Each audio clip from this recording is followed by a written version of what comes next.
यदि आप चाहेंगे नाम जप से तो रोग को मिटा देंगे,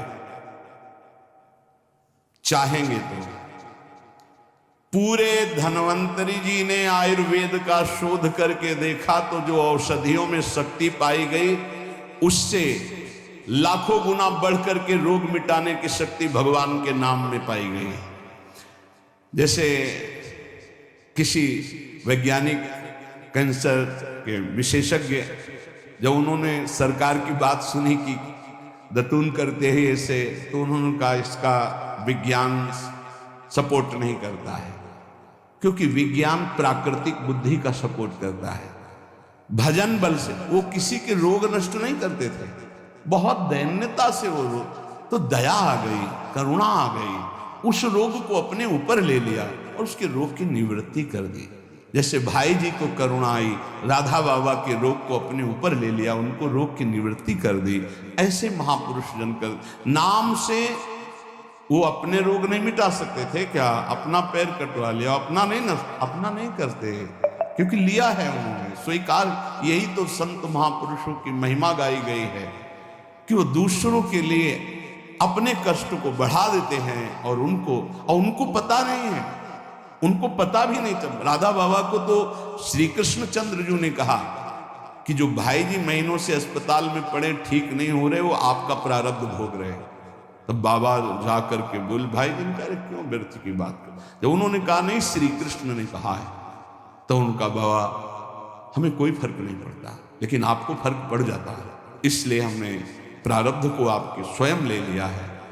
नाम जप से अच्युतानंद गोविंद नामोच्चारण भी सजात नश्यन्ति सकला रोगा सत्यम सत्यम बदाम्यहम।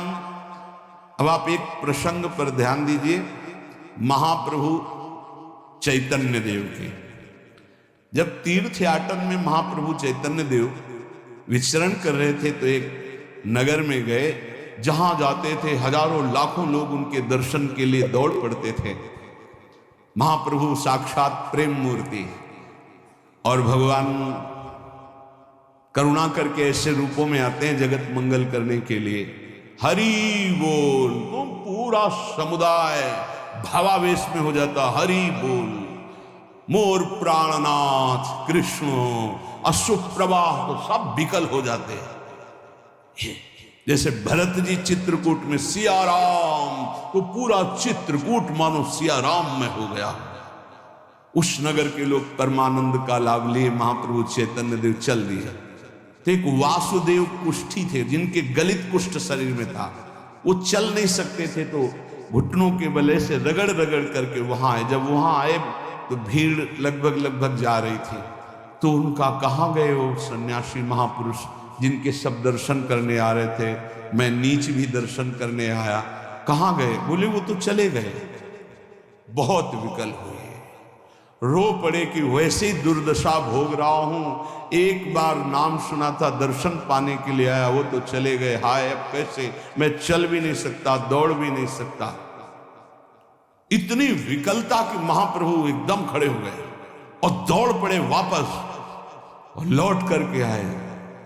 ओ जेव देखा सामने गौर वर्ण गौरांग, चिल्ला कर रो पड़े, अरे करुणा में प्रभु। बोले सिर्फ आपके लिए आया हूं, सिर्फ आप। अब आप देखिए, महाप्रभु ने पकड़कर खड़ा किया, वो रो रहा, छुओ मत, मेरे शरीर में पीब है, दुर्गंध है, प्रभु मैं नीच हूं, छूने लायक नहीं। प्रभु ने खड़ा किया और ऐसे जीव ही गले से लगाया, वो तो चीख पड़ा, प्रभु आपके इस परम पावन देह के स्पर्श लायक दे ले, नाथ आपके शरीर में पीब लग जाएगी। महाप्रभु ने बिल्कुल नहीं सुना और ऐसे गले से लगाया और कहा, तुम्हारे स्पर्श से श्री कृष्ण के आलिंगन का सुख मिल रहा है। जे भी आंख खोलकर वासुदेव कुष्ठी ने देखा तो कहीं कोई कुष्ठ नहीं। वैज्ञानिक मानेंगे इसे?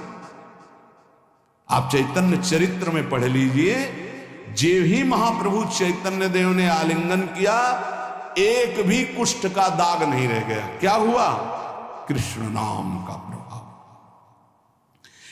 एक आत्महत्या करने जा रहे थे, गलित कुष्ठ था, भाई जी के पावन चरित्र में पढ़ लीजिए, तो कंबल ढके हुए उनको किसी ने कहा कि मरने से पहले एक बार भाई जी के पास चले जाओ, ऐसे महापुरुष के दर्शन करके ही मरो जब तुम्हें मरना ही है तो।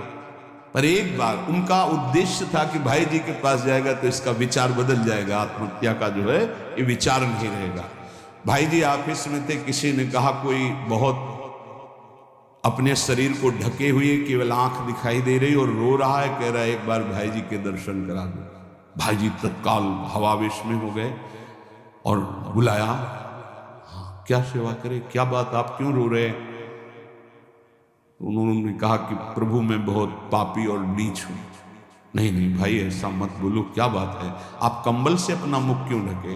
हटाइए। तो जे भी हटाया तो घाव पीप पूरे शरीर में, गलित कुष्ठ, पापों का बड़ा भारी दंड। सहम गए देखकर भाई जी। उनका नहीं कोई बात, बोले बस मैं आपके दर्शन करके आत्महत्या करना चाहता हूं, कोई भी मुझे कहीं समाज में कोई ठौर नहीं, सब मुझे घृणा की दृष्टि से देखते हैं, इसलिए मैं अपने भाई जी ने कहा नहीं नहीं, तुम्हारे ऊपर श्री कृष्ण की कृपा है। ऐसे जे ही आलिंगन किया कुष्ठ गाय, चरित्र में पढ़े। क्यों? क्योंकि नाम जप है, संकल्प किया, उसके संपूर्ण पाप नष्ट हुए, भस्म हुए, रोग गायब। रोग कहां से होता है? पाप का दंड है, रोग खत्म हो गया। न शाम व्याधिजम दुखम हेयम नान्यौषधैरपि हरिनाम औषधम पीत्वा व्याधिस्त्याज्यो न संशया। कितना भी बड़ा रोग हो जो किसी और औषधि से न खत्म हो रहा हो और नाम जब किया जाए और संकल्प कर दिया जाए कि ये रोग ठीक हो जाए, तो हरिनाम औषधि से बड़ा असाध्य रोग भी ठीक हो जाता है। बोले कर लो अपनी किडनी ठीक, बीमार तो हो आप। तो सच्ची कहते हैं, वृंदावन में बैठे 100 के 100% में 1% भी इच्छा नहीं कि हमारी किडनी ठीक हो जाए। इससे बड़ा साक्षी हम नहीं दे सकते, क्योंकि वृंदावन हमारा प्राण सर्वस्व जीवन है। 1% 100 में नहीं कि ठीक हो जाए, जैसे चला रहे वैसे चलाओ। अब इससे हमें ठीक होने का तात्पर्य नहीं, क्योंकि जो ठीक होना चाहिए वो ठीक हो गया। हम भले हैं, बुरे हैं, नीच हैं, अच्छे हैं, जैसे हैं, अपनी प्रियाजू के ठिकाना मिल गया गोरे चरणारविंद का, इसलिए भी इसकी जरूरत नहीं है। आप चाहे 100 वर्ष रखो, चाहे 1 सेकंड में इसको बुला लो, कोई परवाह नहीं इसकी, कोई परवाह नहीं इसकी। 100 गोपाल शास्त्र नाम का रोज पाठ करते थे, गिरिराज जी की परिक्रमा करते थे, पूरा जीवन हो गया था, और पैरालिस आधे शरीर में उनके हो गया। लकवा जिसे कहते हैं, लकवा ही तो कहते हैं हिंदी भाषा।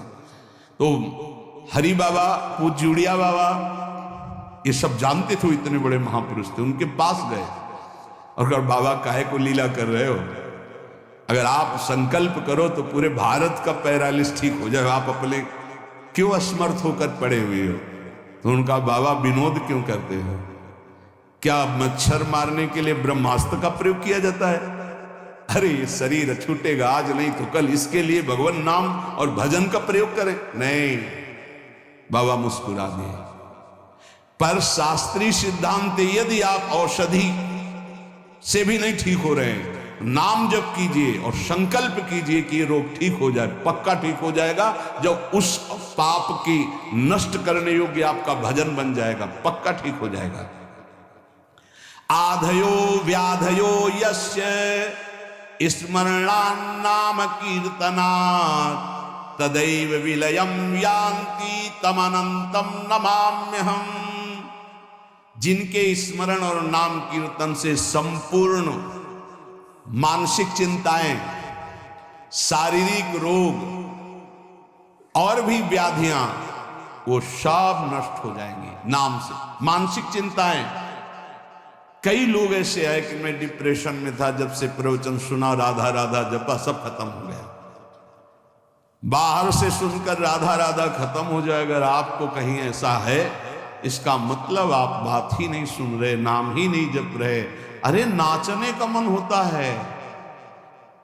आधयो व्याधयो यस्य स्मरणान्नाम कीर्तनात्, कोई भी मानसिक या शारीरिक कष्ट उसे व्यापता ही नहीं जो नाम जप कर रहा है। सच्ची मानिए, आप पकड़िए, इस बात को पकड़िए। नाम जब